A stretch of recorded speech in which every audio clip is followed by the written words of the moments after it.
नमस्ते मेरे सारे बंधुगण, आप सभी को मेरी चैनल ज्योतिषवाणी में स्वागत है।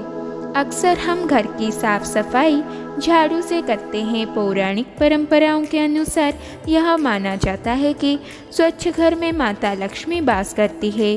धार्मिक मान्यताओं के अनुसार घर में रखे झाड़ू को माता लक्ष्मी का रूप माना जाता है, इसलिए हमें झाड़ू का सम्मान करना चाहिए। झाड़ू का अनादर हमारे घर में दरिद्रता जैसी कई परेशानियों को बुलावा दे सकता है। आज मैं आपको बताऊंगी कि घर में झाड़ू किस समय लगाएं, घर का कौन सा कक्ष सबसे पहले झाड़ू लगाएं, झाड़ू कहाँ रखें, नई झाड़ू कब खरीदें, पुरानी झाड़ू कब हटाएं, झाड़ू खड़ी रखें या फिर लेटी, मेहमान घर आए तो झाड़ू लगा सकते हैं या नहीं, किस दिन पोछा लगाना चाहिए और कई ऐसे नियमों के बारे में आज हम बात करेंगे। नंबर 1, घर में झाड़ू कब लगाएं।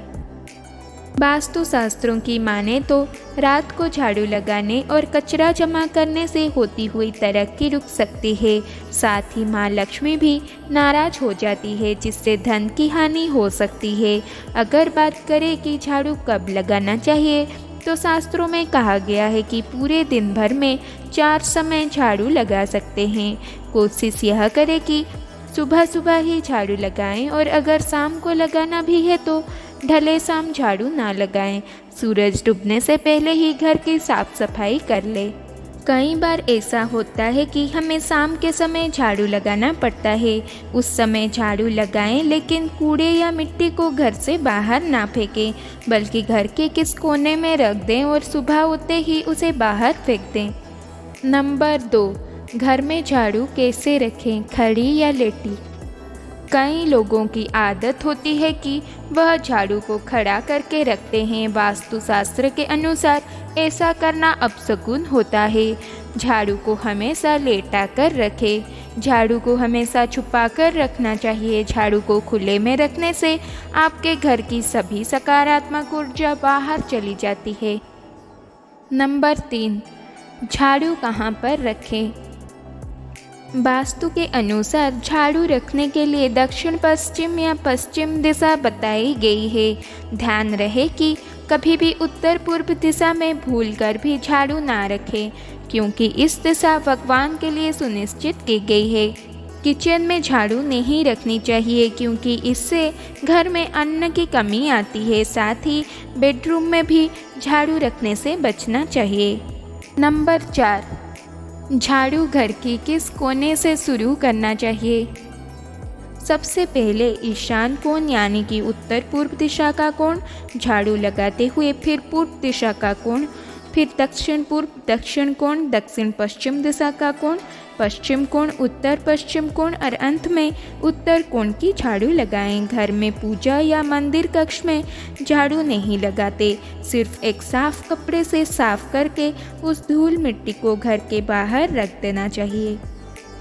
नंबर 5, नई झाड़ू कब खरीदें।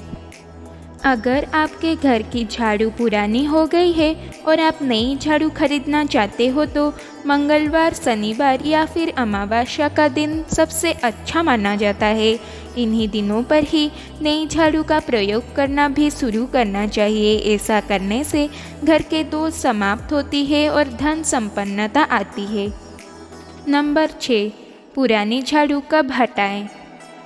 अमावस्या के दिन आप घर से टूटी फूटी पुरानी वस्तुएं या फिर कबाड़ा हटा सकते हैं। इसी के साथ आप पुरानी टूटी हुई झाड़ू भी अमावस्या के दिन घर से हटा सकते हैं। अमावस्या के दिन झाड़ू हटाने से किसी भी प्रकार का दोष नहीं लगता। आइए अब जानते हैं झाड़ू से जुड़े कुछ नियमों के बारे में। याद रखें, कभी भी केवल एक झाड़ू ना लें। झाड़ू हमेशा जोड़ी में ही लेना चाहिए, इसलिए कम से कम 2 और अधिक से अधिक 3 झाड़ू लेना चाहिए। परिवार के किसी भी सदस्य के बाहर जाते ही तुरंत झाड़ू लगाना भी अशुभ होता है। अगर वह दूर स्थान की यात्रा पर गया है तो उन्हें मृत्यु तुल्य कष्ट होने की योग बन सकते हैं।